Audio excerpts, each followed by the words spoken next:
नमस्कार, आप देख रहे हैं वीके न्यूज और मैं युधिष्ठिर उपाध्याय। नागरिकता कानून के विरोध की आड़ में हिंसा की आग ठंडी हो गई है, लेकिन योगी सरकार का एक्शन अभी भी जारी है।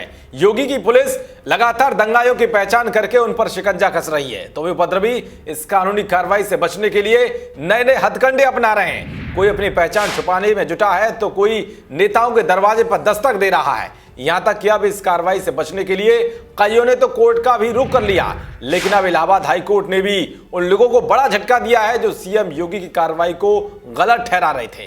क्या है पूरा मामला, ध्यान से देखिए। दरअसल नागरिकता संशोधन कानून के विरोध में हिंसा के बाद योगी सरकार की ओर से उपद्रवियों पर हो रही कार्रवाई पर इलाहाबाद हाई कोर्ट ने सुनवाई करते हुए बड़ा फैसला सुनाया है। जब इस फैसले से उपद्रवियों के खेमे में हड़कंप मच गया है तो वही योगी सरकार को बड़ी राहत मिली है, क्योंकि हाईकोर्ट ने सरकारी कार्रवाई के खिलाफ दाखिल जनहित याचिका पर हस्तक्षेप से इनकार कर दिया है। यानी कि कोर्ट ने यह साफ कर दिया है कि कानून के विरोध की आड़ में हिंसा फैलाकर सरकारी संपत्ति को नुकसान पहुंचाने वालों पर सीएम योगी की कार्रवाई एकदम जायज है, क्योंकि हिंसा के बाद सीएम योगी ने साफ लहजे में कहा था कि जिन्होंने भी सरकारी संपत्ति को नुकसान पहुंचाया है उन्हें ही इसकी भरपाई करनी पड़ेगी। अगर वो ऐसा नहीं करते हैं तो सरकार उनकी संपत्ति को जब्त करेगी, जिसको लेकर कोर्ट में याचिका दायर की गई थी, जिसे अब कोर्ट ने खारिज कर दिया है। हाईकोर्ट ने कहा है कि जनतंत्र में सरकार के विरोध में आवाज उठाने और प्रदर्शन का नागरिकों को मूल अधिकार प्राप्त है, लेकिन ये दूसरों के मूल अधिकारों के विपरीत इस्तेमाल नहीं किया जा सकता।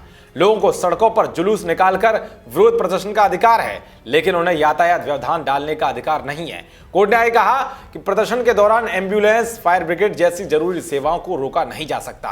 साथ ही कानून व्यवस्था कायम रखने के लिए राज्य सरकार को कानूनी कार्रवाई का पूरा अधिकार है। बता दें कि याचिका की सुनवाई शीतकालीन अवकाश में की गई। याचिका पर अधिवक्ता कुणाल शाह, अभिनव भट्टाचार्य, राज्य सरकार के अपर मुख्य स्थायी अधिवक्ता निमाई दास और स्थायी अधिवक्ता बीपी सिंह कछवाहा ने बहस की।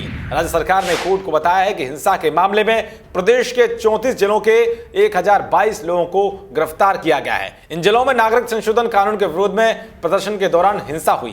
प्रदर्शन के दौरान आगजनी और तोड़फोड़ की गई। हिंसा से अलीगढ़, मेरठ, मुजफ्फरनगर, बिजनौर, बुलंदशहर, कानपुर, रामपुर, गोरखपुर और वाराणसी में 17 लोगों की मौत हो गई, जबकि सैकड़ों लोग घायल हुए। कोर्ट ने अपने फैसले में कहा है कि यदि कोई ग्रुप प्रदर्शन पर निकलता है और उस दौरान हिंसा होती है तो ये उसकी जिम्मेदारी है। वो अपनी जवाबदेही से यह कहकर नहीं बच सकता कि हिंसा बाहरी लोगों द्वारा की गई हो। हर घटना के लिए विरोध मार्च निकालने वालों की जवाबदेही होगी। कोर्ट ने कहा है कि यदि शांति व्यवस्था कायम रखने के लिए धारा 144 के तहत निषेधाज्ञा लागू है, इसकी वैधता को चुनौती नहीं दी गई, तो प्रतिबंधों का उल्लंघन करने का व्यक्ति या समूह को कोई अधिकार नहीं है। साथ ही कोर्ट ने यह भी कहा है कि ऐसा कोई तथ्य नहीं है जिस पर कहा जा सके कि सरकारी कार्रवाई में पारदर्शिता की कमी है। तो वह सीएम योगी ने लखनऊ, मेरठ, हापुड़, सहारनपुर, रामपुर, फिरोजाबाद, कानपुर, मुजफ्फरनगर, मऊ, अलीगढ़, गोरखपुर और बुलंदशहर के जिला अधिकारियों को नुकसान का आकलन कर दोषियों से वसूली करने का आदेश दिया है।